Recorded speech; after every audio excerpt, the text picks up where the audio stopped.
Jakarta. Wakil Ketua MPR RI Ahmad Basarah menganjurkan agar ketahanan desa secara sosial, budaya, politik, ekonomi dan terutama ideologi terus diperkuat agar ketahanan negara juga semakin kuat. Jika ketahanan desa-desa melemah, kata Basarah, ideologi asing dikhawatirkan mudah masuk lalu melakukan penetrasi ideologis yang membahayakan negara. Pasal 78 ayat 3 UU No. 6 tahun 2014 tentang desa jelas mengamanatkan bahwa kebijakan pembangunan di desa harus bersandar pada nilai-nilai Pancasila dan kearifan lokal. Semua hal positif yang berkembang di desa-desa, itulah kearifan lokal yang sejalan dengan nilai-nilai Pancasila yang harus diperkuat, jelas Basarah dalam forum penyelenggaraan Kampung Wawasan Kebangsaan Angkatan I di Provinsi Banten, Senin, tanggal 20 Februari tahun 2023. Ketua fraksi PDI Perjuangan itu menjelaskan salah satu contoh kearifan lokal adalah terbangunnya suasana guyup penuh persaudaraan di antara penduduk desa berdasarkan adat istiadat, kepercayaan, serta agama yang dianut di desa tersebut. Ahmad Basarah bangga karena di Provinsi Banten, misalnya indeks kerukunan umat beragama terus naik secara positif selama 5 tahun terakhir. Mulai dari 60,7 pada 2017 naik jadi 65,9 pada 2018. Lalu puncaknya naik jadi 69,6 pada 2021. Namun demikian, saya masih mendengar ada bibit ekstremisme di provinsi ini. Misalnya di Menes. Para pelaku ekstremisme pernah mencoba melakukan penusukan terhadap mantan Menko Polhukam Wiranto. Saya juga mendengar ada kasus penolakan pembangunan gereja di Cilegon dan Maja. Disinilah kearifan lokal harus terus diperkuat, tegas Basarah.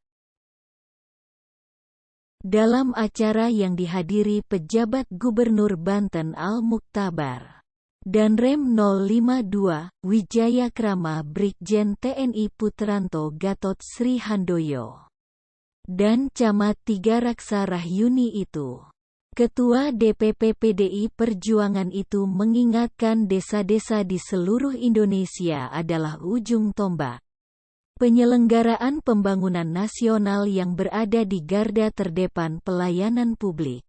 Itulah sebabnya pemerintahan Presiden Joko Widodo mendorong semua desa untuk maju dengan menyalurkan dana desa yang sangat besar.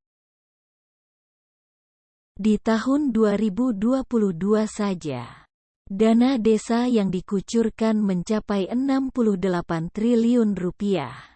Ini dana yang besar. Namun perlu saya ingatkan, hendaknya dana sebesar itu jangan hanya dipakai untuk membangun infrastruktur fisik, tapi juga infrastruktur ideologi.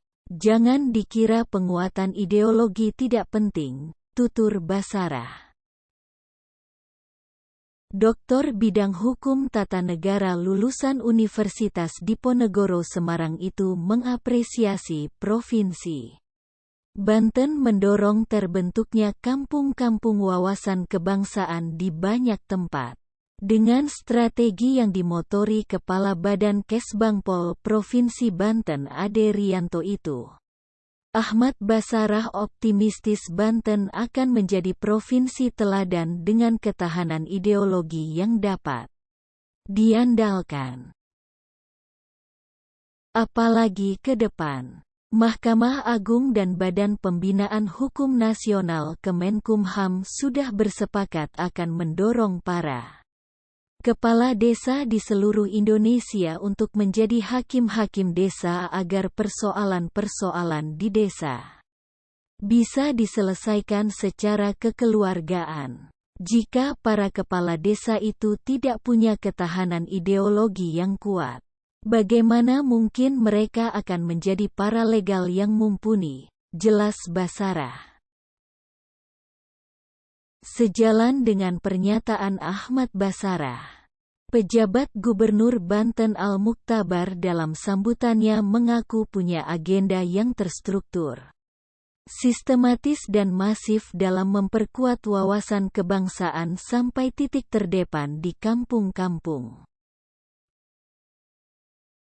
Kami sangat sadar, jika desa-desa kuat secara ekonomi, politik, juga budaya, maka kami di tingkat provinsi juga bisa tidur tenang, ujar Al-Muktabar.